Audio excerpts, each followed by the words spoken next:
Boa noite, pessoal. Vamos fazer nossa oração. Senhor, nosso Deus, estamos aqui diante da Tua presença, mais uma vez reunidas, para aprender mais da Tua vontade. E que o Senhor venha, meu Pai, ministrar em nossos corações hoje a Tua palavra, ministrar o Teu querer, aquilo que nós temos necessidade de ouvir, para que possamos ser fortalecidas e edificadas no Senhor. Que sejamos constituídas, meu Pai, um templo para a sua morada, um templo forte, que não se abala e que de forma alguma será destruído por esse mundo, mas permanecerá para estar contigo toda a eternidade.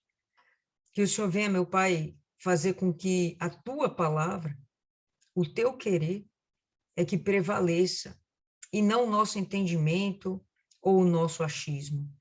Que saia dos nossos lábios, meu Pai, aquilo que o Senhor deseja falar ao nosso coração. Assim nós entregamos essa meditação em tuas mãos. Pedimos, meu Pai, que o Senhor venha abençoar por extensão os nossos familiares que pela nossa fé estão aqui do nosso lado compartilhando esse momento conosco.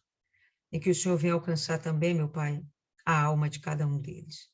Em nome do Pai, do Filho e do Espírito Santo. Amém. E graças a Deus.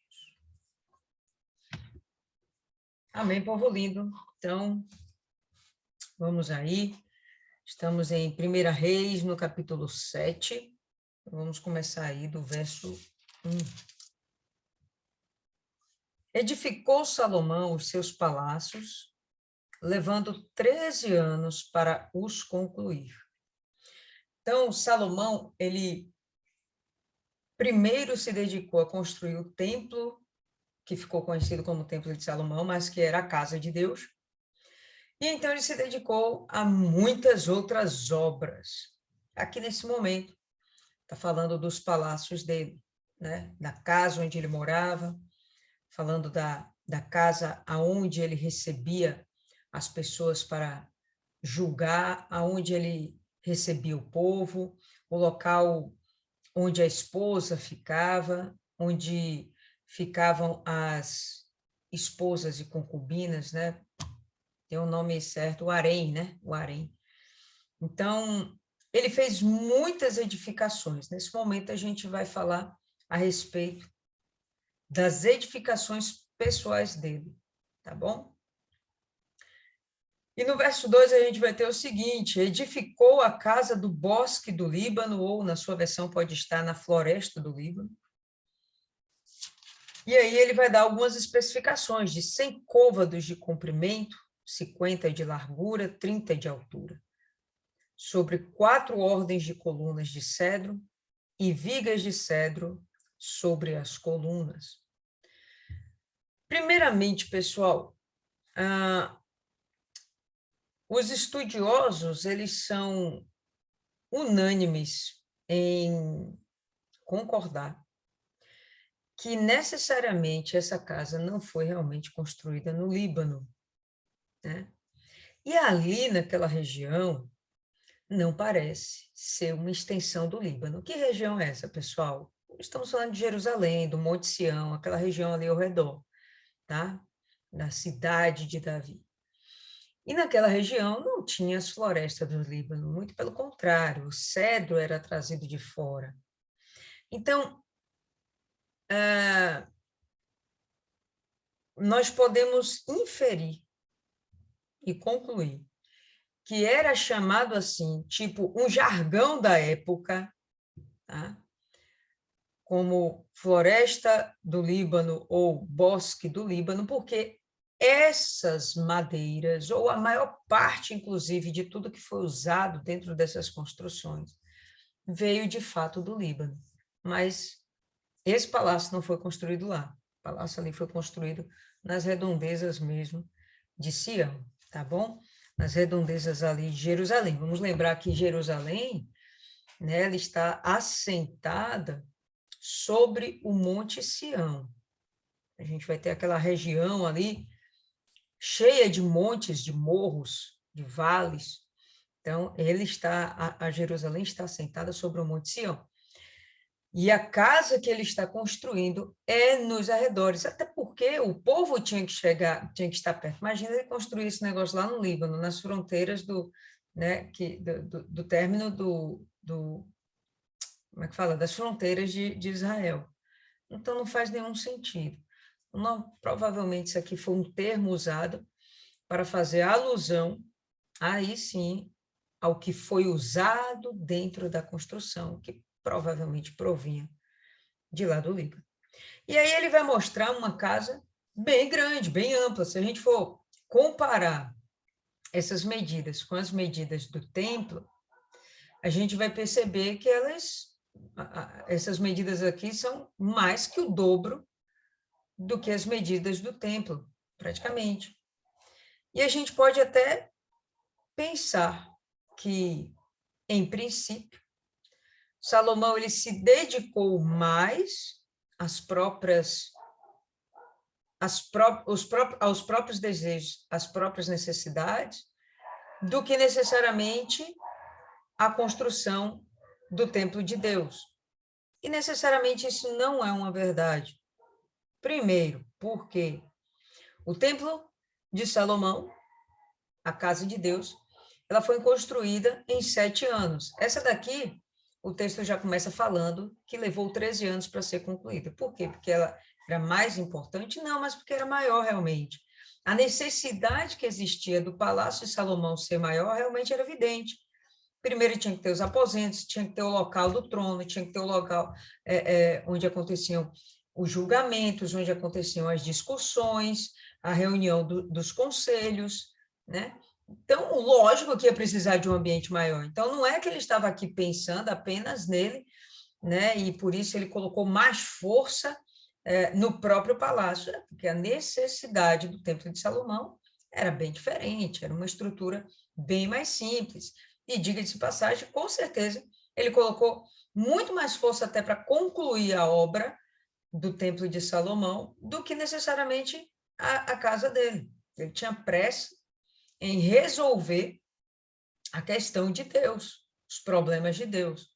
Existia alguma espiritualidade nesse rapaz, tá bom? É o início do governo dele, o início do reinado, é um rapaz jovem, enfim, já falamos sobre isso aqui algumas vezes, e a gente vai perceber que existe aí todo um desenvolvimento, um desenrolar do próprio amadurecimento de Salomão.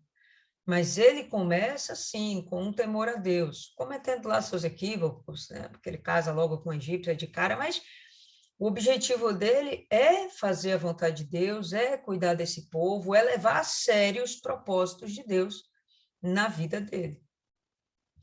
Então, vamos lá, voltando para o texto. Aí, vai continuar discriminando aqui como era, né, essa casa, esse palácio. A cobertura era de cedro, abrangendo as câmaras laterais, em número de 45, 15 em cada andar, as quais repousavam sobre colunas. Então, só aqui você vai vendo que o negócio era muito grande. Era um ambiente realmente para que houvesse o desenvolvimento das inúmeras necessidades de um palácio, de uma estrutura que não era só para morada, mas também tinha um viés político, né? Burocrático, enfim.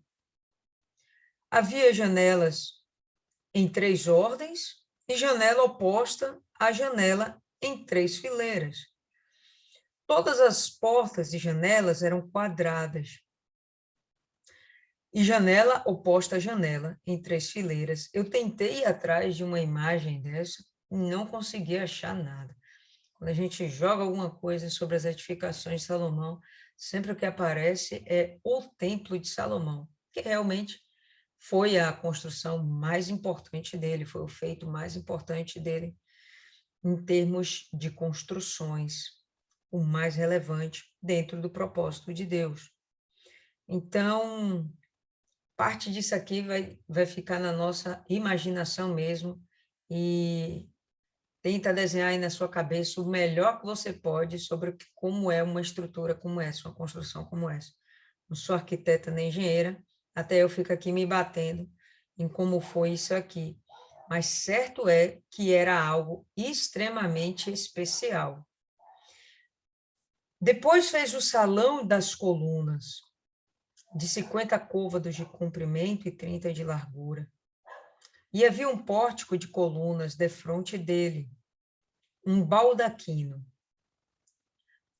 Também fez a sala do trono, onde julgava saber a sala do julgamento, coberta de cedro desde o soalho até o teto. A sua casa, em que moraria, fê-la noutro pátio, atrás da sala do trono, de obra semelhante a esta, também para a filha de Faraó, que tornara por mulher, fez Salomão uma casa semelhante à sala do trono. Então, a gente está vendo aqui vários ambientes. A sala do trono, a sala do julgamento e a sala a sala da sua esposa, né? A casa da sua esposa.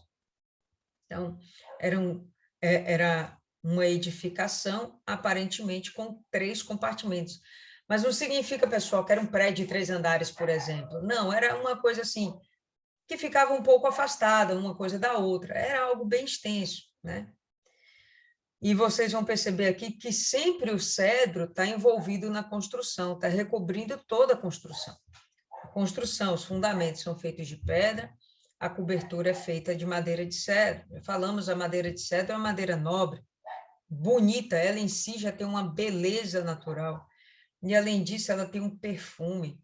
Então, todo esse ambiente que está sendo construído, ele é envolto num ambiente de beleza, de graça, sabe? É uma coisa muito agradável, uma coisa gostosa de se estar. Um ambiente onde qualquer pessoa gostaria de estar.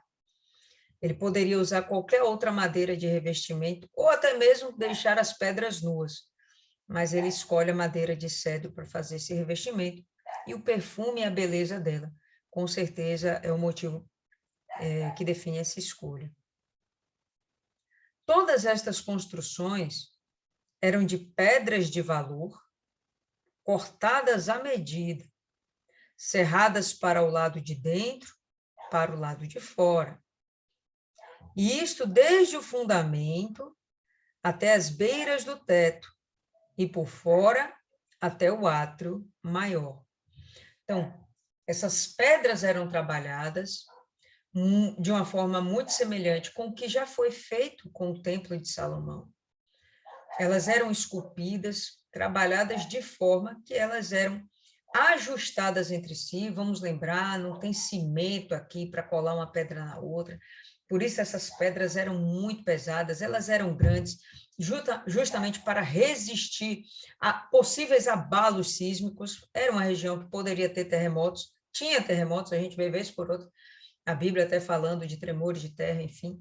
Era uma região que poderia ter terremotos, estava no alto de uma montanha, uma região que poderia ser mais sensível aos tremores, tá? Ela sofria, aquela região sofria com a neve, com o sol. É um ambiente onde a gente teria todos os climas, todas as intempéries naturais num só lugar, a depender do momento da estação. Então, aquilo era feito realmente para permanecer, para existir. E aí eles faziam o fundamento de uma forma,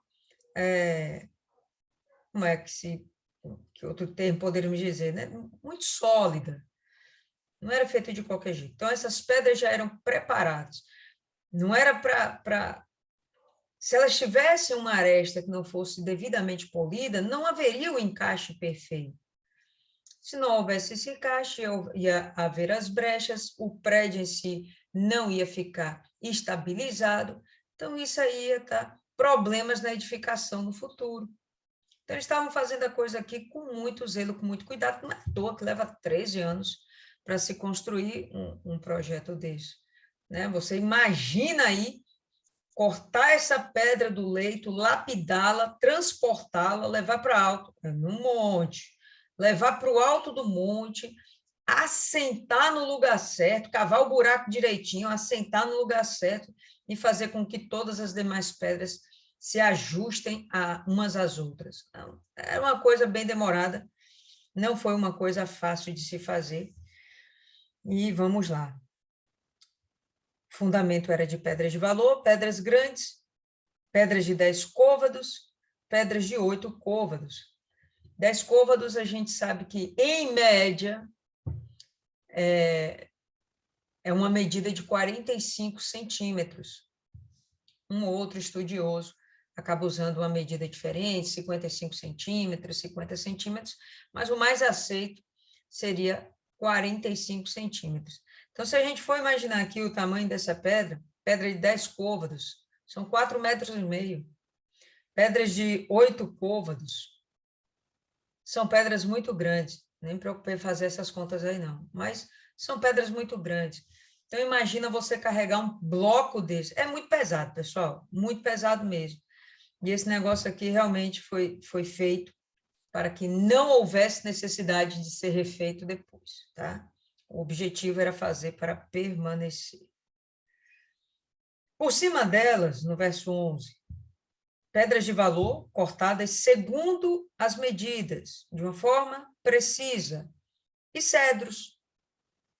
O valor do grande, ao redor do grande átrio, havia 3 ordens de pedras cortadas e uma ordem de vigas de cedro. Assim era também o átrio interior da casa do Senhor e o pórtico daquela casa. Então, veja que ele faz essa correlação. Olha, é muito parecido com o que foi feito na casa do Senhor, no templo de Salomão. A gente está vendo a mesma estrutura sendo usada para essa edificação. Há até quem comente que a influência, né, tecnológica, científica, para essas construções advém dos egípcios. A influência muito forte dessa tecnologia, dessa sabedoria, desse conhecimento a respeito das edificações, vem dos egípcios. E vocês, jogando lá no Google Salomão, o rei Salomão, vocês vão ver sempre uma mistureba, né, de assuntos a respeito dele, envolvendo ele com a cultura egípcia e depois chegando, né, até a maçonaria. E muita coisa, pessoal, do que nós vemos na Bíblia, muita coisa não, tudo que nós temos na Bíblia é uma verdade. O que foi omitido talvez não seja interessante, talvez não fosse o maior foco do Espírito Santo, a gente tomar parte daquilo que foi omitido. Mas há muitas histórias que envolvem Salomão com paganismo, e um paganismo bem pesado, que envolveria a maçonaria. Mas, de fato, ninguém tem comprovação de nada. Mas a maçonaria, ela se apoia muito firmemente em cima dos ensinamentos de Salomão. E ele sempre tem Salomão como uma referência, né, para a cultura deles, a religiosidade deles. Mas que a gente não venha confundir as coisas, tá? É possível que você vá lá, procure um vídeo ou outro, e você vai acabar caindo, inevitavelmente, invariavelmente, você vai cair em alguma coisa que vai envolver Salomão com maçonaria. O texto bíblico não fala a respeito disso, e vale a pena a gente não misturar essa ideia, tá bom? Porque uma coisa é certa, o diabo vai fazer com que aquilo que é certo pareça ser errado, e aquilo que é errado pareça ser certo, para que o cristão desavisado acabe realmente desacreditando da palavra de Deus. Eles constroem uma coisa que fica tão bonita, tão verdadeira, parece ter um embasamento tão forte, que, poxa, a Bíblia está mentindo, esses caras estão falando a verdade. E não é assim, tá bom? Quem está falando a verdade é sempre a Bíblia. Sempre.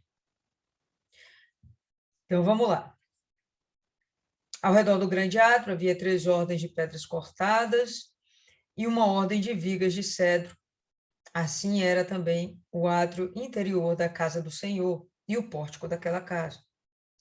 Enviou o rei Salomão mensageiros que de Tiro trouxessem Hirão.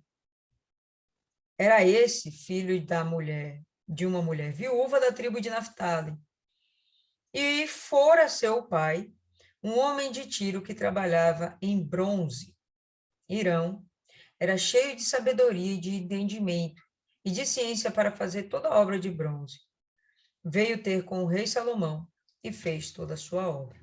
Em outras versões, ele é mais incisivo. Ele fala que Salomão manda trazer Irão. E, por favor, nesse momento, vocês não confundam o rei Irão com esse Irão. O rei Irão era uma coisa, era um personagem, tá? E que era amigo de Davi, que está sendo parceiro aqui de Salomão, está ajudando nas construções de tudo. Ele, inclusive, é quem fornece a maior parte dessa madeira que está sendo usada nas construções aqui, nas edificações. Não tem nada a ver com esse Irão aqui que a gente está vendo, tudo bem? Esse Irão aqui, ele é, na verdade, um artesão. Mas não é qualquer artesão, é um artesão diferenciado.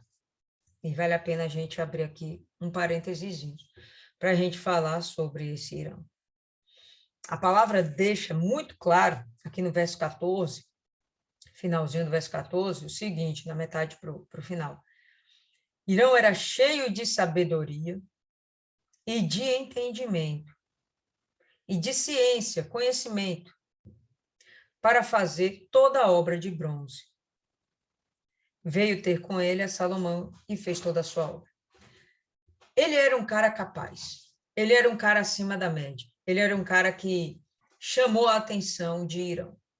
O próprio rei Irão, não está descrito aqui, a gente vai ver isso em outros livros, né, em crônicas e tal, mas o próprio rei Irão é que aponta para esse Irão aqui e fala, olha, vou mandar para você um cara que é top, um artesão que é maravilhoso.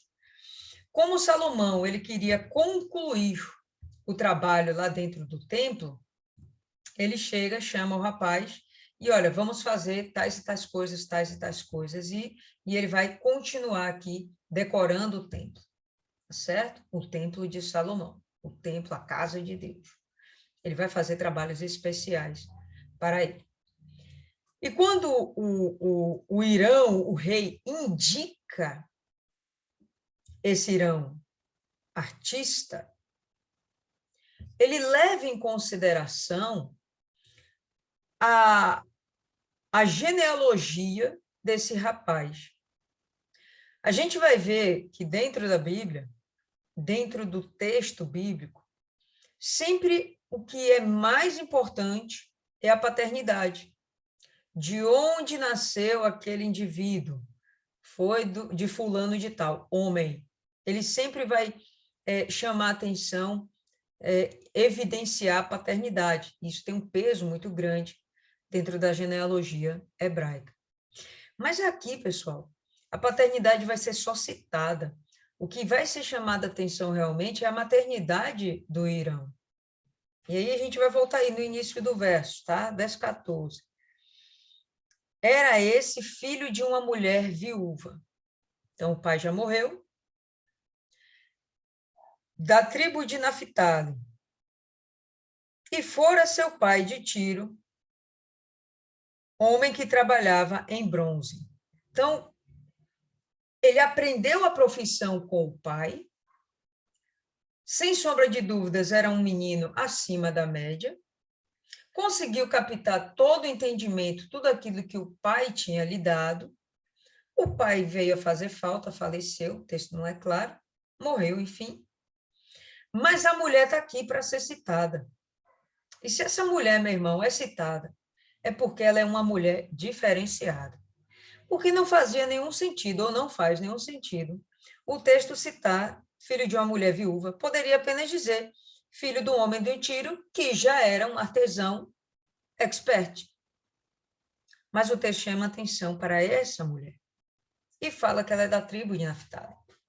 Abra aí em 2 Crônicas, no capítulo 2.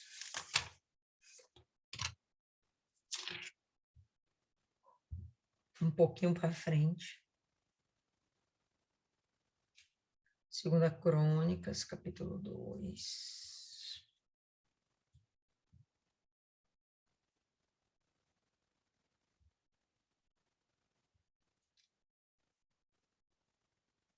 no verso 13, a gente vai ter o seguinte: agora, pois, envia um homem sábio de grande entendimento, a saber, Irão-Abi, filho de uma mulher das filhas de Dan, cujo pai foi homem de Tiro.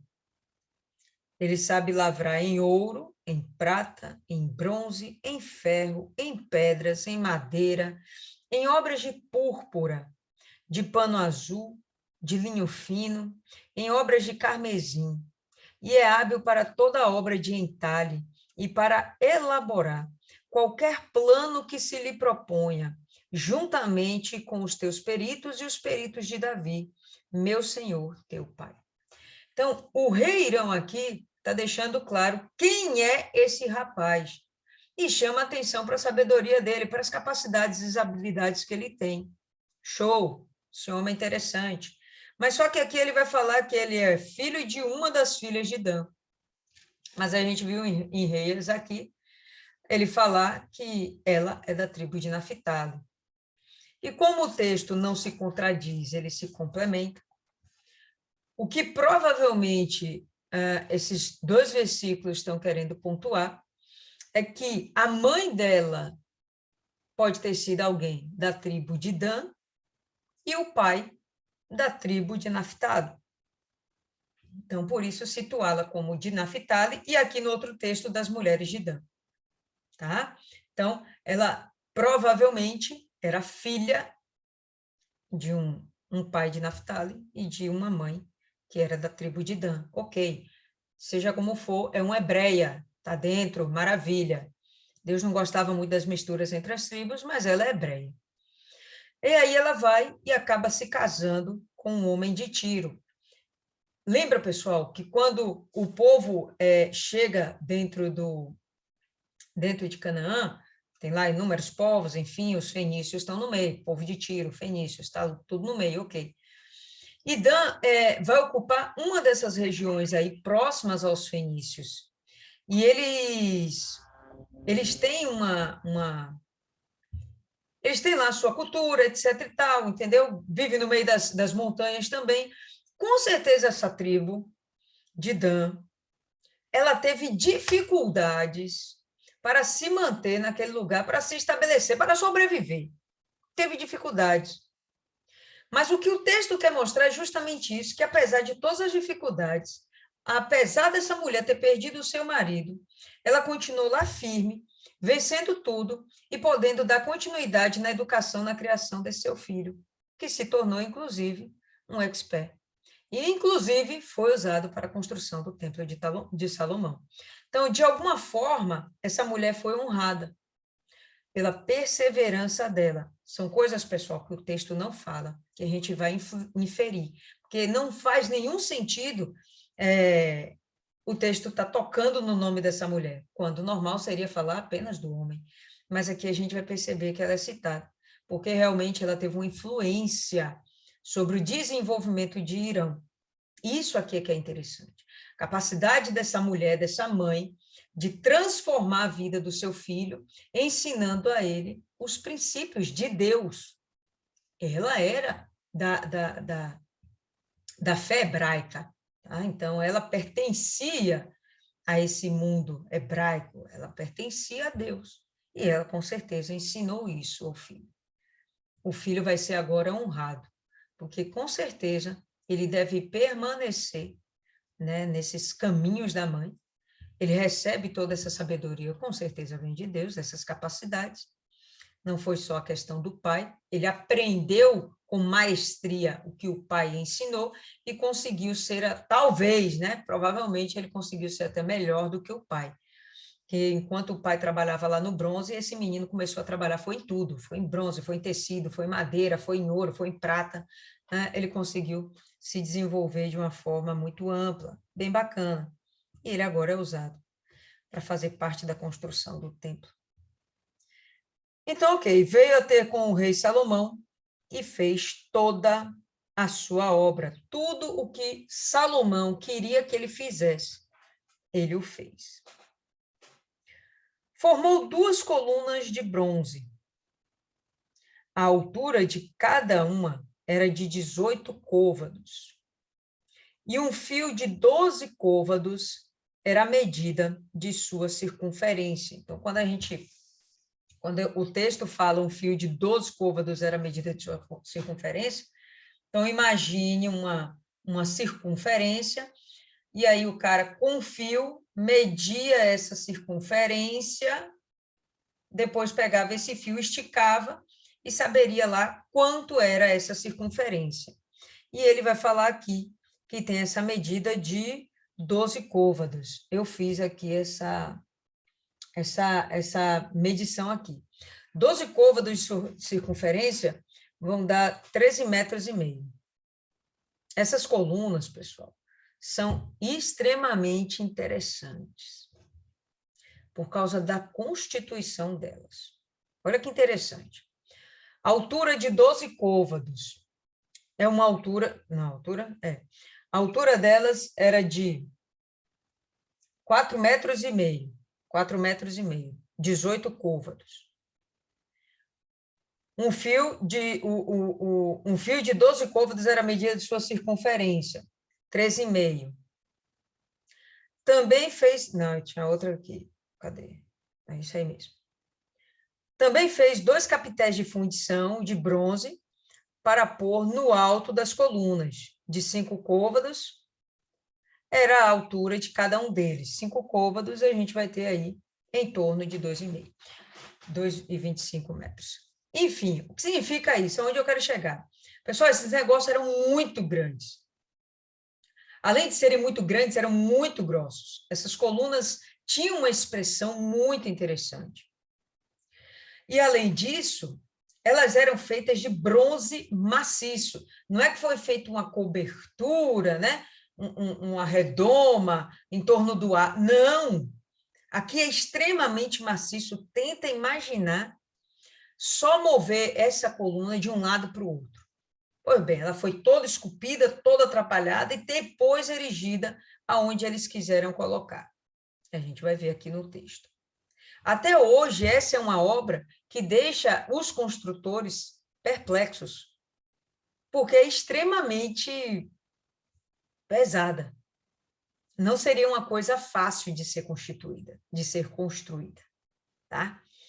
Mas ele vai lá fazer, né? Salomão vai dar a direção para fazer essas colunas, e a gente vai entender o porquê dessas colunas. Então, tinham as colunas, e sobre essas colunas tinham 2 capitéis. E aí a gente vai ver agora a respeito deles. Havia obra de rede e de ornamentos torcidos em forma de cadeia para os capitéis que estavam sobre o alto das colunas. 7 para um capitel e 7 para o outro. Eram 2 colunas, 2 capitéis. Fez também romãs em 2 fileiras, por cima de uma das obras de rede, para cobrir o capitel no alto da coluna. E o mesmo fez com o outro capitel. Os capitéis que estavam no alto das colunas eram da obra de lírios, como na sala do trono, e de 4 côvados. Perto do bojo, próximo à obra de rede, os capitéis que estavam no alto das 2 colunas tinham 200 romãs dispostas em fileiras e em redor, sobre um e outro capitel. Vou pegar aqui uma imagem para mostrar para vocês como era esse capitel. Espera aí, rapidão. Deixa eu deixar ela já pronta aqui.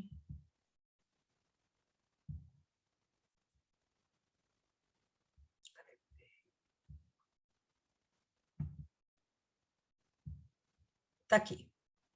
A gente vai ter aqui as colunas, está aqui as colunas, e em cima vem o capitel. O capitel seria isso aqui, né? Como se fosse a coroa da coluna. Pessoal, não sei se vocês já leram o texto, mas de cara a gente vai ver algo aqui estranho nessa figura. Alguém saberia identificar? Ninguém?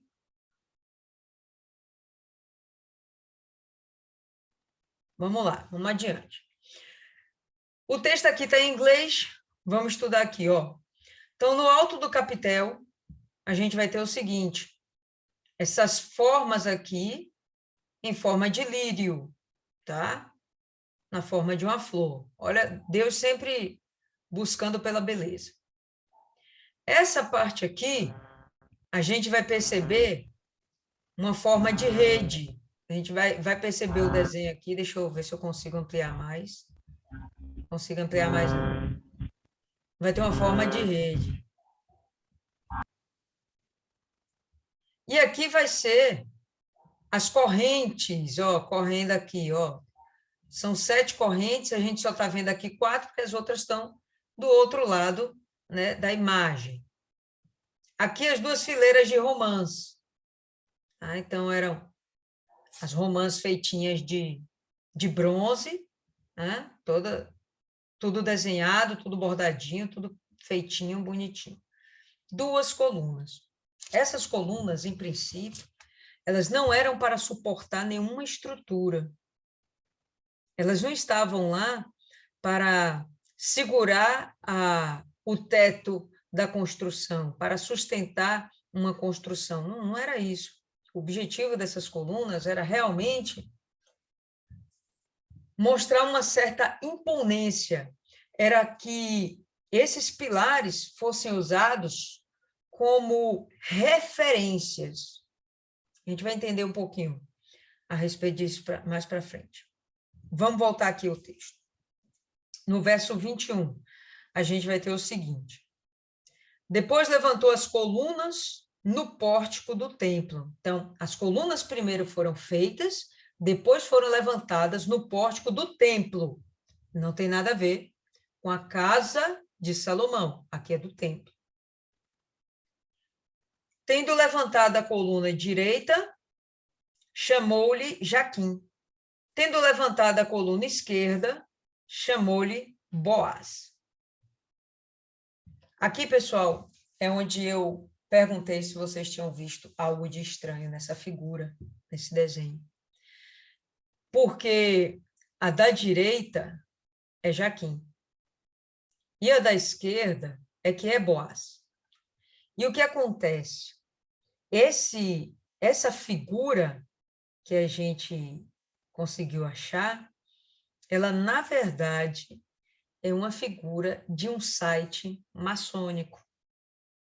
Então, a gente vai ver que ele fala toda uma verdade, ele vai mostrar as colunas, ele vai mostrar a constituição das colunas, ele vai mostrar os detalhes das romãs, das correntes trabalhadas, da rede ao redor do capitel, ele vai mostrar a verdade, que é o formato de lírio decorando o alto desses capitéis, mas olha só como ele inverte. E ele coloca, em vez de Jaquim e Boaz, ele coloca Boaz e Jaquim. Ah, não, isso é uma coisa boba, besta, não é bobo nem besta. É nisso aqui que o mundo vai querendo contradizer a Bíblia, vai confundindo a mente dos cristãos e vai deixando a nossa fé desestruturada. Pode deixar a nossa fé abalada. Por quê? Porque a verdade é quem nos fundamenta. E se a gente não tem a verdade, tem dúvida, aí deu ruim. Aí vai dar problema. Entende, pessoal? Então, na verdade, é Jaquim e Boaz. Onde a gente vai ter que Jaquim significa ou ele estabeleceu, ou ele estabelece, ou ele estabelecerá. E Boaz significa na força ou em força. Então, o objetivo desses pilares foi constituir um marco na frente do Templo de Salomão. E o que é que esse marco significava? O texto em si não é muito claro para dizer. A gente vai inferir. Significava que Salomão estava fazendo uma homenagem ao próprio Deus, dizendo que ele estabeleceu Israel na sua força, na força de Deus, ou ele está aqui dizendo que a dinastia de Davi era estabelecida por força. Então, o texto não é muito claro, não há um significado muito claro, né, para a existência desses pilares. Mas, enfim, os pilares estão lá, tem nomes que são sugestivos, e a gente vai entender, pelo menos eu vou ficar com a compreensão de que Deus estabelece, no sentido de que ele estabeleceu, estabelece e sempre estabelecerá, em sua força, o que ele quiser, a vontade dele. E sempre que haviam decisões importantes a serem tomadas, os reis, eles sempre estavam do lado dos seus pilares. Eu acho interessante a gente ver isso. Abra aí no livro de 2 Reis, né? Umas folhinhas aí para frente, 2 Reis, no capítulo 23. Vou pegar um exemplo só para a gente ter uma noção da importância dos pilares dentro da cultura hebraica. Todo mundo aí? 2 Reis, capítulo 23. No verso 3, vamos ter o seguinte: o rei se pôs de pé junto à coluna e fez aliança ante o Senhor para o seguirem, guardarem os seus mandamentos, os seus testemunhos e os seus estatutos de todo o coração e de toda a alma, cumprindo as palavras desta aliança que estavam escritas naquele livro. E todo o povo anuiu a esta aliança, concordou com esta aliança. Então, quando ele fala aqui no texto, parece que ele está falando uma bobagem. Não, mas ele está situando, ó. E o rei se pôs em pé junto à coluna. Por que a coluna? Justamente por isso, esses pilares, essas colunas, elas tinham uma simbologia. Era lá onde se tomavam algumas decisões que eles queriam que fossem notórias para todos, né? Que o povo visse. Então, ele ia lá e tomava aquela decisão. Em particular, aqui, ele está refazendo a aliança de Israel com Deus. Então, para que todos vissem, eu estou fazendo minha aliança com Deus e todo mundo vai ter que fazer aliança com Deus também. Tá? Então, ele ia lá para a coluna e ali se fazia o pacto. Então, a coluna servia de marco. Né? Quando o próprio Jacó ele tem aquela visão de Deus, ele vai lá e ele erege uma coluna. Para quê? Para que aquilo ficasse de marco, para que houvesse uma memória depois de que naquele lugar aconteceu algo especial, entende? Então, os pilares, as colunas para Israel eram marcos históricos de coisas que eles entendem que eram importantes, tá? Então, foi feita aí essas duas colunas, no alto das... volta para 1 Reis 7, verso 22. No alto das colunas estava a obra de lírios, e assim se acabou a obra das colunas. São essas aí que nós estamos vendo na figura. Lembrando, pessoal, que não era Boaz e Jaquim, e sim Jaquim à direita e Boaz à esquerda. Tá bom? Então, vamos lá. Verso 23. Fez também o mar de fundição redondo, de 10 côvados de uma borda até a outra. Então, eram 10 côvados de... Menino. 10 côvados de diâmetro. Eu estou olhando aqui agora. Eu confundi aqui as medidas. Eu falei que os pilares eram de 4,5, mas não são, não. Os pilares, eles eram de 8 metros e 10 centímetros. Os capitéis de 2 metros e 25. Isso, o capitel eu falei certo. E a circunferência de 5,4 metros. Então, era algo muito largo, pessoal. Vocês tentarem imaginar aí algo de 5 metros, 8 metros, era algo muito grande, né? Eram 8 pessoas, uma em cima da outra, 8 anãozinhos, um em cima do outro, né? E era algo muito difícil de se fazer.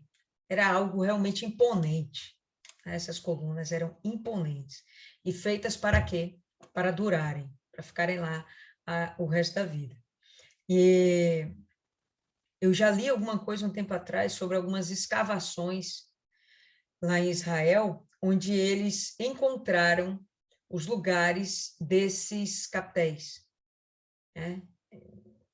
Se eu achar novamente isso aí, eu vou compartilhar lá no grupo com vocês. Então, vamos lá, volta aí para o mar de fundição, no verso 23. Fez também o mar de fundição, ou mar de bronze, como pode estar na sua versão, redondo de 10 côvados de uma borda até a outra, 4,5 metros de diâmetro, ou melhor, de diâmetro, e de 5 de altura, 2,25 metros. E um fio de 30 côvados era a medida da sua circunferência, que vai dar em torno de seus 13 metros. Por baixo de sua borda em redor, havia colossíntidas, aquelas folhas que a gente viu alguns dias atrás, né, daquela planta que ela parece um pé de melancia, aquelas folhas ali, com aquelas florzinhas. Então, por baixo da sua borda em redor, havia colossíntidas. 10 em cada côvado estavam em 2 fileiras fundidas, quando se fundiu o mar. Assentava-se o mar sobre 12 bois. E, de repente, na sua cabeça, vem aí o mar mesmo. Mas não é o mar, pessoal, é como se fosse uma grande bacia, tá bom? Então, eles davam o nome de mar, mas não é realmente o mar. Não fica pensando lá em grande volume de água, não. Pensa em uma grande bacia, onde os sacerdotes poderiam se banhar, se lavar, para fazer os seus rituais de purificação, antes que eles fossem servir, né, dentro do templo. Assentava-se o mar sobre 12 bois, 3 olhavam para o norte, 3 olhavam para o ocidente, 3 olhavam para o sul e 3 olhavam para o oriente. O mar apoiava-se sobre eles, cujas partes posteriores convergiam para dentro. Vou pegar aqui que eu acho que eu tenho uma imagem dele. Espera aí.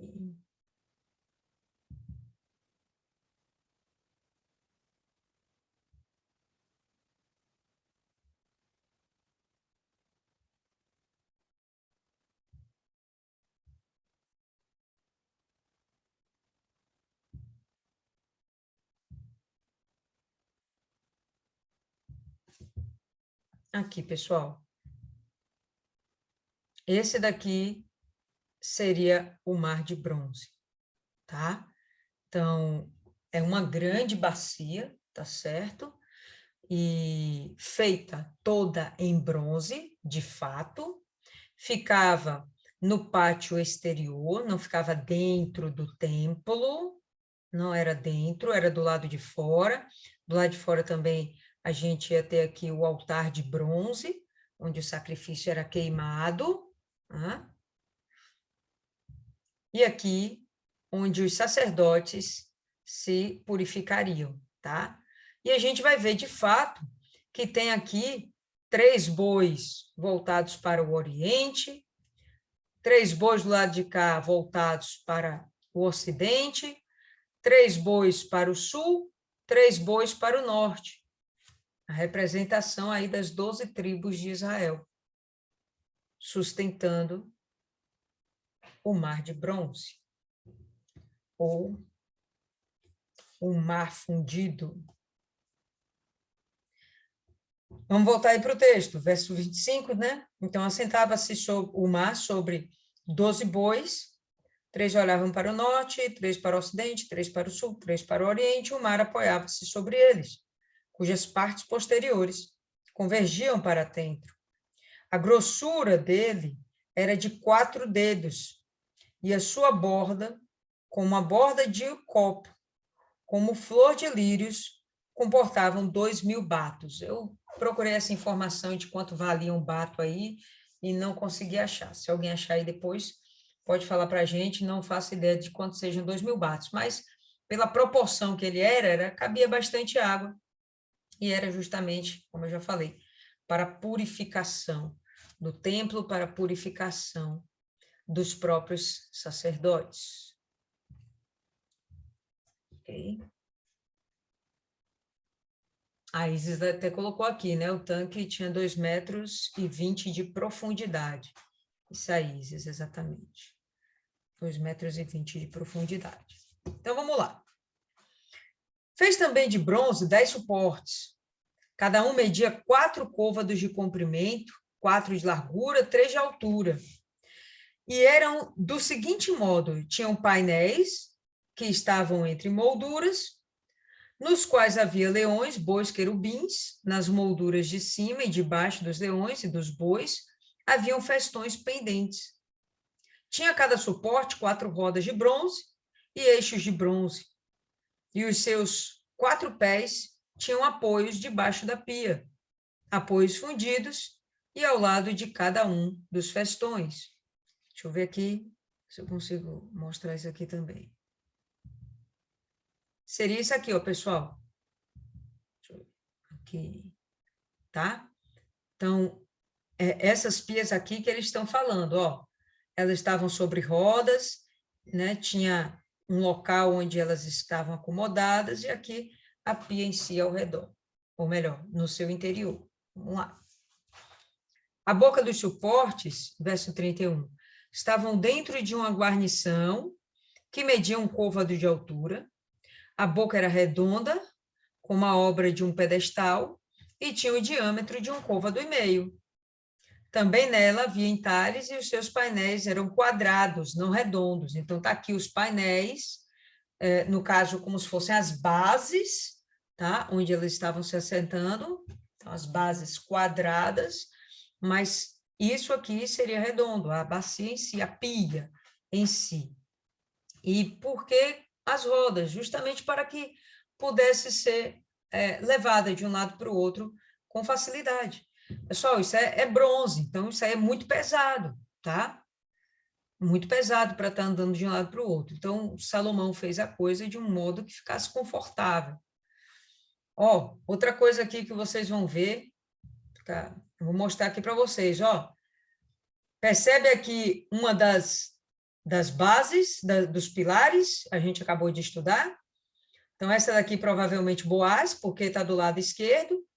E aqui vocês vão ver que a outra está cortada para mostrar o interior. Mas se vocês perceberem, esse interior aqui está oco. Pessoal, sempre que existe algo oco, em todas as construções, a gente viu dentro do tabernáculo, o que era oco, Deus sempre falava que era oco, ou que tinha madeira por dentro. Então, provavelmente, como isso não foi citado aqui, isso aqui era de bronze maciço, não era oco. A gente vai ver na figura aqui que ele está oco, tá bom? Então, lembrando, essas figuras, essas imagens, a gente pega da internet para tentar ilustrar aqui o texto, mas nem sempre elas são fidedignas, tá bom? Nem sempre são fidedignas, infelizmente. Mas o texto vai apontando para a gente e a gente vai tendo despertamento. Então, aqui mostra a imagem cortada como para mostrar realmente que ela era oca, mas não era, tá bom? Era de bronze maciço, então o interior dela era completamente de bronze. Era uma estrutura bem pesada, bem firme. Então, vamos lá, vamos voltar aqui para o texto. Versículo 33. As rodas eram como as de um carro, seus eixos, suas cambas, seus raios e seus cubos, todos eram fundidos, tudo de bronze. Havia 4 apoios dos 4 cantos de cada suporte, que com este formavam uma peça. Então, ele fala aqui que cada carrinho desse, né, essas peças aqui, elas se fundiam, tá? Eram fundidas e ficavam resistentes. No alto de cada suporte havia um cilindro de meio côvado de altura. Também no alto de cada suporte, os apoios e painéis formavam uma peça só com ele. Então, isso aqui, ó, o cilindro, a bacia propriamente dita, tá bom? Na superfície dos seus apoios e dos seus painéis, gravou querubins, leões e palmeiras, segundo o espaço de cada um, com festões ao redor, com decorações ao redor. Aqui eu não vou conseguir ampliar mais a imagem, mas essas partezinhas aqui, elas eram todas decoradas. Você vai ver que sempre tem muito detalhe, tem muito requinte, tem muita beleza nessas construções, né? Nessas obras de artesanato. É uma obra de artesanato. Então, vamos lá. Verso 37. Deste modo, fez os 10 suportes. Todos tinham a mesma fundição, o mesmo tamanho e o mesmo entalhe. Também fez 10 pias de bronze. Em cada uma cabiam 40 batos, e cada uma era de 4 côvados. Sobre cada um dos 10 suportes estava uma pia, tá? Então, tá aqui o suporte, tem um cilindro aqui e tem a pia. A pia está assentada dentro desse cilindro que está assentado no carrinho. Pôs 5 suportes à direita da casa e 5 à esquerda. Porém, o mar pôs do lado direito da casa para o lado sudoeste. Então, a gente vai ver que vão ter 5 pias aqui desse lado, vão ter 5 pias do lado de lá, que não está aparecendo, aqui está aparecendo uma pia, inclusive aqui no meio, ó, tá? Mas o texto fala que ficavam 5 do lado de lá e 5 do lado de cá. E eu acho que poderia até acontecer de uma outra pia vir parar em outro lugar, por isso, inclusive, as rodinhas, para que elas pudessem ser deslocadas, tá certo? De acordo com a necessidade dos sacerdotes. Então, a gente vai ver aqui os sacerdotes se banhando. E o mar, ele estava aqui do lado direito. Cadê aqui?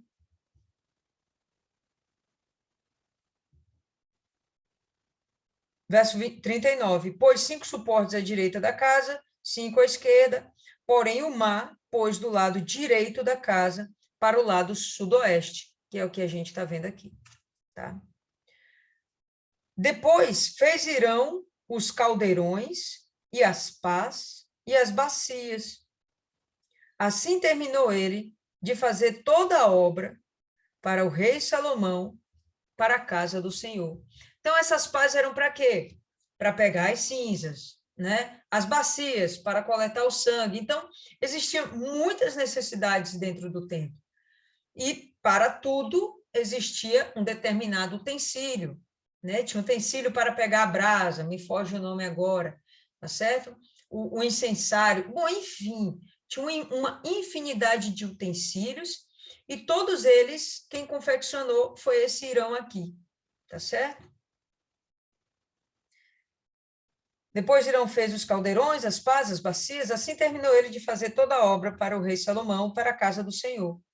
As 2 colunas, os 2 globos dos capitéis que estavam no alto das 2 colunas, as 2 redes para cobrir os 2 globos dos capitéis que estavam ao alto das colunas, as 400 romãs para as 2 redes, isto é, 2 fileiras de romãs para cada rede, para cobrirem os 2 globos dos capitéis que estavam no alto das colunas. Então, lembrando, está aqui o globo, ó, o globo é isso aqui. Ao redor do globo, a gente tem aqui uma rede, tá? E o que fica na ponta da rede são justamente as romãs, 2 fileiras de romãs. A gente viu isso já na outra imagem. Os 10 suportes, as 10 pias sobre eles, que é isso aqui que a gente acabou de ver, está aqui os sacerdotes se banhando. O mar com os 12 bois por baixo, né? Então, está aqui o mar com os 12 bois por baixo. Os caldeirões, as pás, as bacias, todos estes utensílios que fez Irão para o rei Salomão, para a casa do Senhor, todos eram de bronze polido. Então, tudo isso, pessoal, que vai atender às necessidades aqui desse pátio exterior, tudo era de bronze. Lembra que quando a gente vai para o tabernáculo de Moisés, tudo que estava no pátio também era de bronze. Quando a gente entra no santo lugar e no santíssimo, aí as peças já são cobertas de ouro. Eram de madeiras de cedro, recobertas com ouro. E algumas peças, inclusive, eram de ouro puro, batido. Tá? Então, a gente vai ver aqui essa representação também. Tudo que está fora do templo, ao redor do templo, é de bronze. O que está dentro do templo é de ouro. Então, vamos lá. Verso 46.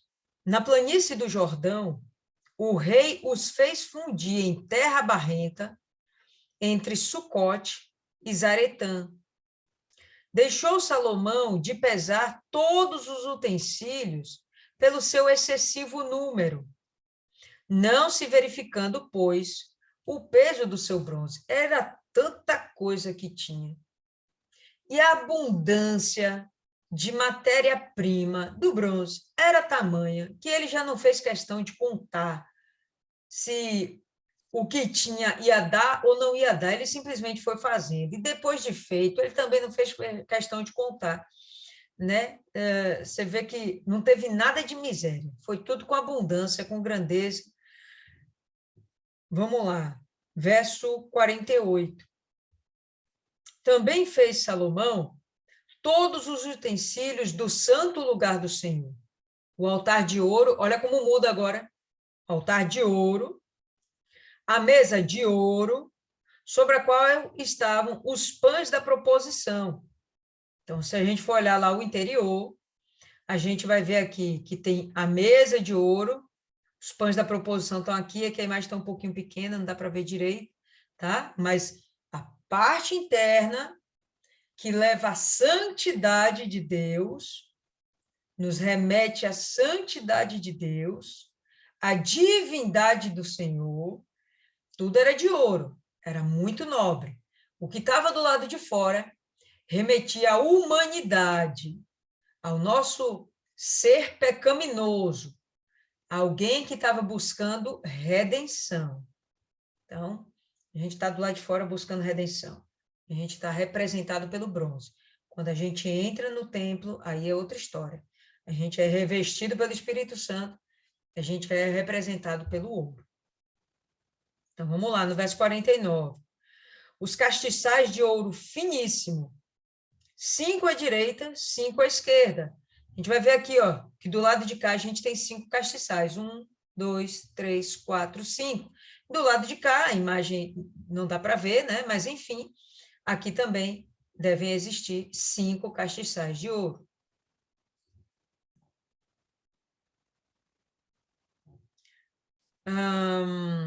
Os castiçais de ouro finíssimo, 5 à direita, 5 à esquerda, diante do Santo dos Santos, as flores, as lâmpadas e as espivitadeiras também de ouro. Então, tudo que está aqui relacionado diante do Santo dos Santos é essa parte aqui mais interna. Tá? Tem um véu aqui que separa, viu, pessoal? Não está mostrando, mas tem um véu aqui que separa. Lembra que quando Jesus morreu, o véu do templo se rasgou? Pois é, tem um véu aqui que separa o santo lugar do santíssimo.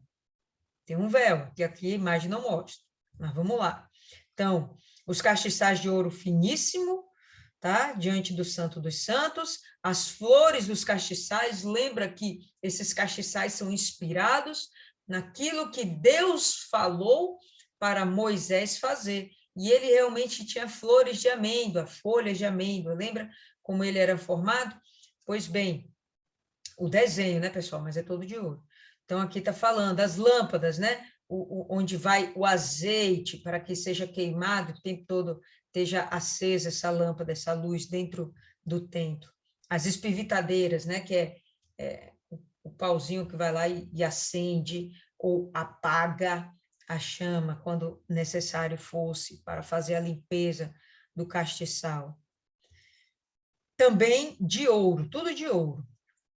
Também as peças ou as taças, as espivitadeiras, as bacias, os recipientes para incenso e os braseiros de ouro finíssimo, as dobradiças para as portas da casa interior do Santo dos Santos e as das portas do santo lugar do templo também de ouro. Então, tudo aqui de ouro, tudo de ouro, tudo de ouro, certo? Então, a gente viu que do lado de fora também tinham bacias, tinham outras coisas parecidas, mas do lado de fora é bronze, do lado de dentro é ouro. Assim se acabou toda a obra que fez o rei Salomão para a casa do Senhor. Então, trouxe Salomão as coisas de Davi, seu pai, que Davi, seu pai, havia dedicado, a prata, o ouro e os utensílios. Ele os pôs entre os tesouros da casa do Senhor. Como a gente tinha discutido anteriormente, provavelmente nesses depósitos aqui, ó, essas câmaras adicionais que foram feitas ao templo, né? Provavelmente aqui estavam guardados os tesouros do templo, tá, pessoal? Então, quando um povo estrangeiro vinha e via essa beleza, por fora era pedra, mas por dentro uma riqueza que não tinha como mensurar, era muito ouro, era muita coisa nobre, muito cedro. Não tinha como mensurar a riqueza disso aí. Não dá para mensurar, tá bom? Então, eles só no templo eles viam a majestade de Deus e a honra que esse povo estava dando a Deus. Eu não procurei informações, mas eu acho que naquela época não existia nenhum templo a quaisquer que fossem os deuses que chegasse aos pés do templo que Salomão fez para Deus. Voltando, toda essa inspiração foi o próprio Deus que deixou para Davi, e Davi deixou para Salomão. E Salomão aqui está obedecendo a risca, tá, pessoal? Está obedecendo a risca. Então, é isso aí o que teríamos hoje para capítulo 7 do livro de 1 Reis. Alguém tem alguma consideração a fazer, algo a acrescentar? Fala aí, dona Cida.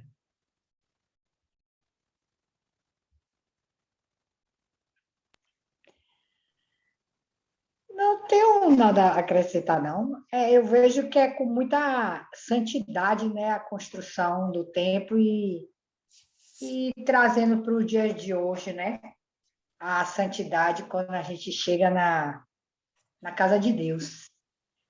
A gente vê que para a construção do, do templo, eles já traziam tudo já preparado, que era já para ser colocado lá, para não ter conversas, né? Nem gerar confusões, nem. E também, uma vez, passando, né, na obra do. Geralmente, na obra do templo, nesses templos que o Bispo Macedo constrói aí, né? A gente vê que é tudo, a gente não vê como a gente passa nessas obras aí, essa confusão, o pessoal falando. Eu acho que é dado uma ordem para que eles fiquem também, né?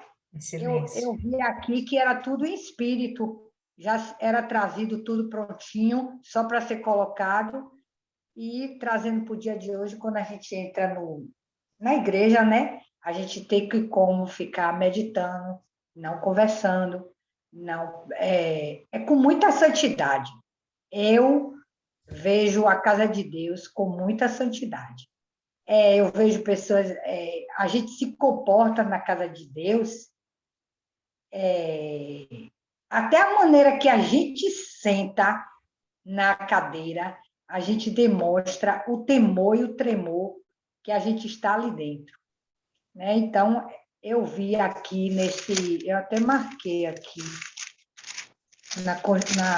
eu acho, foi 6, versículo 7, né? Reis 6, versículo 7, que eles traziam já tudo prontinho, né? Para ser edificado, para não ter nem zoada, né? De martelo, de batidas lá dentro, né? Então, isso aí demonstra a santidade, o temor, né? Com as coisas de Deus.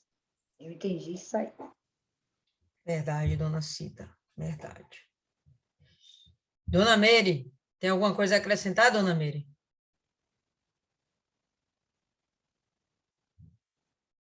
Abra o áudio, Dona Meire. Tem que abrir o áudio. Aí. Agora, a riqueza, né? Muita riqueza, muita, como é? Abundância. Abundância, respeito pelas coisas feitas. E aquela coisa que você mostrou também, parece uma coroa, Isso. né? Isso. Muito, muito rico, muito, muito, muito rico. Show. Dona Ana.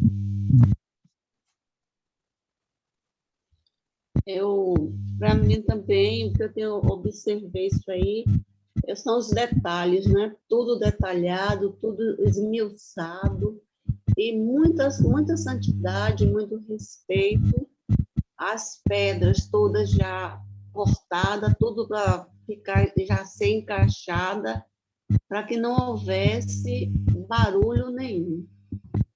E outra coisa também é, hoje, na igreja, a gente vê que o respeito, né? Tem que haver o respeito, a santidade dentro da casa de Deus. E isso remete para a gente, para que a gente leve essa santidade, não somente quando estiver dentro da casa de Deus, e sim em todos os lugares.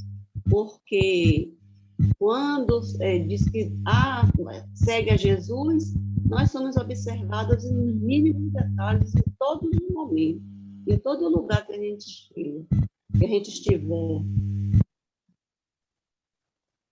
Nada mais a acrescentar, só a riqueza, né? Tudo ouro, tudo a madeira escolhida, tudo com detalhes. Pois é. Eu estava conversando esse final de semana com o obreiro Marcelo. Ele estava dando lá a aula para os novos evangelistas. E teve um momento que ele falou, né, que Deus usa a gente de acordo com as nossas capacidades. Eu acho que, para mim, uma das coisas mais interessantes desse capítulo é a figura do Irão e a mãe do Irão, para mim. Foram pessoas extremamente capazes, que superaram suas dificuldades e que fizeram disso motivo para serem melhores, mais aprimorados. A mulher, sem muita coisa a ser dito dela, foi dito coisa pra caramba, porque só a menção do nome dela, nome não, só a menção dela na Bíblia já nos remete a pensar que ela realmente foi uma pessoa extremamente importante. E que dentro das dificuldades, já que ela era uma viúva, dentro das dificuldades que ela viveu, que ela passou, ela conseguiu extrair o melhor de si e formar um homem melhor, que era o próprio filho. Enquanto a gente estava conversando sobre essa questão de que Deus nos usa de acordo com as nossas capacidades, na hora o Espírito Santo falou comigo uma coisa interessantíssima, que isso é uma verdade. Se as nossas capacidades não forem exploradas, nós temos uma capacidade ilimitada, pessoal, ilimitada. Né? A gente não faz ideia do potencial que é o nosso cérebro. A gente não tem noção do que é isso. Mas, enfim, quando Deus ele usou a mula de Balaão para falar com Balaão, né? Deus não falou com Balaão. Balaão já não ouvia mais Deus. Pronto. Deus usou uma mula. Ok. Deus pode usar o que ele quiser? Pode. A palavra diz que, se Deus quiser, ele suscita das pedras filhos para si. Tá, tudo bem. Mas o que você prefere? Ser usado como uma mula ou você ser usado como um Irão da vida? O que a mula tinha para oferecer? A estupidez dela, a ignorância dela, a rebeldia dela. Era o que a mula tinha para oferecer. O que a mula fez? Empacou. né? Não era o que Deus queria, era que Balaão não chegasse ao seu destino final. Deus não queria. O que ele fez? Usou a mula para falar com Balaão? Falou, mas não foi só o falar com Balaão. Ela empacou. Então, Balaão tinha que chegar ao seu objetivo, ao seu destino, para amaldiçoar Israel. E o que acontece no meio do caminho? A mula empaca e não deixa ele continuar o seu destino. Foi usada? Foi. Foi usada por Deus? Foi. Mas só foi para isso. Aí a gente vê aqui um Irão da vida, que fez das suas dores motivo para ser um campeão. Ele tirou de si, extraiu de si o potencial que ele poderia ser. E se esmerilhou de tal forma, como artesão, que Deus propiciou que ele estivesse na finalização, no acabamento do templo. As coisas mais importantes dentro de uma construção e as mais caras são o quê? O acabamento, né? A finalização, a decoração. A mesma coisa, esse homem aqui foi usado para isso. O que tinha de mais valor, de mais refinado, ele foi usado para trabalhar dentro do templo. Então, as capacidades dele eram inúmeras. Você quer ser usado? Nós queremos ser usados. Como? A mula de Balaão? Ou como o Irão da vida? Esqueci agora o nome do outro que fez lá também os utensílios no tabernáculo de Moisés. Se alguém lembrar aí, bota aí. Não lembro aqui agora. Mas essas pessoas foram extremamente inteligentes. Extremamente inteligentes. A mula, ela não tinha essa inteligência. A mula é um animal, em princípio, irracional. O máximo que Deus fez foi fazer com que ela emitisse um som da boca dela e dissesse: você não está vendo que eu não posso ir mais além? Mas Deus usou ela, a forma realmente que Deus usou foi dela empacar. Ela, sabe? Foi isso. E quando a gente fala que a mula empacou, a gente está falando de uma coisa boa? Não, a gente reclama. Pô, tá empacado, parece uma mula, não sai do lugar. Não é uma coisa legal quando a gente fala isso. A gente está falando de uma forma depreciativa. A pessoa não evolui, não cresce, não desenvolve, né? Não usa a massa encefálica, não usa suas capacidades, não desenvolve sua espiritualidade, né? Empacou. Vai ser usado? Vai, mas... E esse cara aqui, velho? E a gente, como é que a gente quer ser usado por Deus? Qual a melhor forma da gente ser usado por Deus? Utilizando todas as nossas capacidades. Agora, vamos lá. Por exemplo, eu não tenho o conhecimento da Bíblia. Não tenho o conhecimento da Bíblia. E nem me aplico em conhecê-la. Mas eu quero evangelizar. Deus vai me usar? Vai. Que nem a mula. Vai.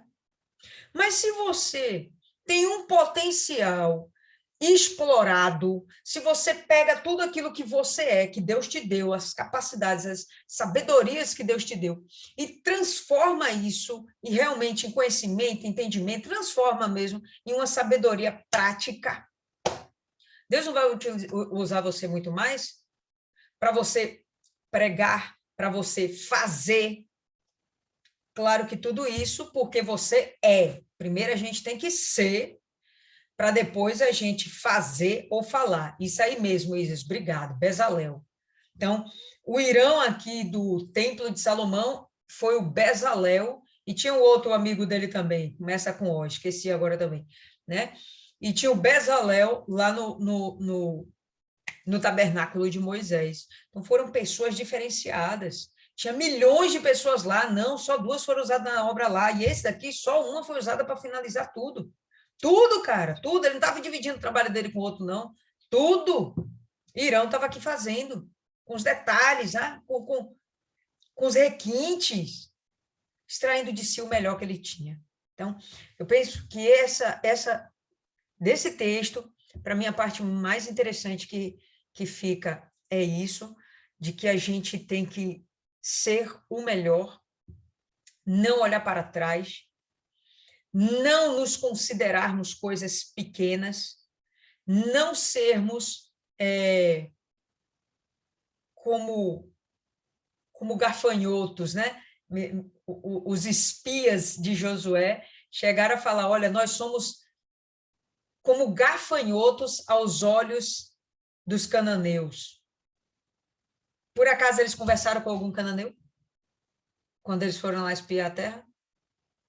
Não, filho. Se tivesse conversado com algum cananeu, eles tinham sido mortos. Eles não conversaram cananeu nenhum. Mas essa era a visão que eles tinham de si mesmos, que eles eram gafanhotos, que eles eram pequenininhos, que eles não eram nada. Eles não pararam para conversar com os cananeus. Já o Caleb como é o nome do outro? Lembra aí? E Josué.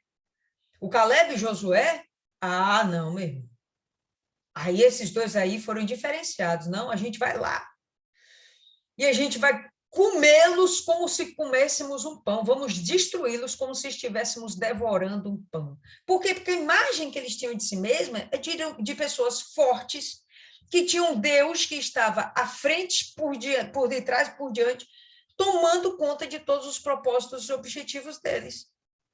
E que, acima desse Deus, não tinha cananeu, meu irmão. Não tinha gigante, não tinha nada. Então, vamos lá, porque a gente confia naquilo que somos, porque temos intimidade com Deus. Os outros não tinham intimidade com Deus. Não tinham intimidade com Deus.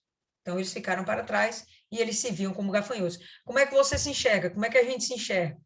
Meu irmão, a gente não é gafanhoto, não.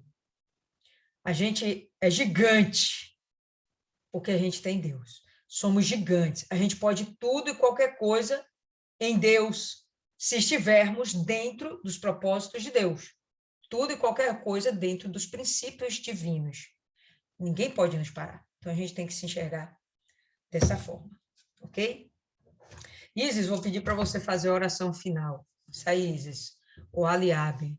Uns nomes estranhos, né? Bezalel e o Aliabe. Foi luta hoje, viu, para conseguir. Eu percebi, velho. Você caiu, Maiana não conseguiu ficar também, Cristiane não conseguiu. A internet hoje está massacrando a gente. Tive que mudar de celular. Mas foi realmente muito, muito interessante. A primeira coisa que eu me perguntei foi isso. Por que do lado de fora de bronze, se fosse eu botar tudo de ouro? Que nem aquele negócio que está lá em Israel, com o nome, que é a cúpula de ouro. É a menorá. Não. Os israelitas não podem O entrar. Domo da Rocha. Só podem ficar ali no Muro das Lamentações. O Domo Tem da aquele Rocha. negócio de ouro construído pelos... Domo da Rocha. Tá ouvindo?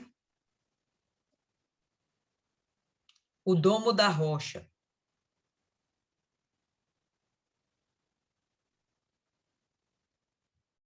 Travou lá também, ó.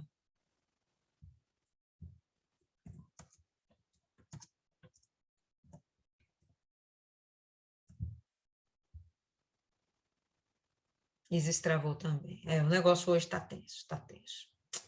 Dona Ana, faz a oração aí de encerramento. Você tá ouvindo agora, Isis? Sim, continue, pode falar. Vou orar ou botar outra pessoa? Não, pode orar. É que você travou aqui e não estava ouvindo nada.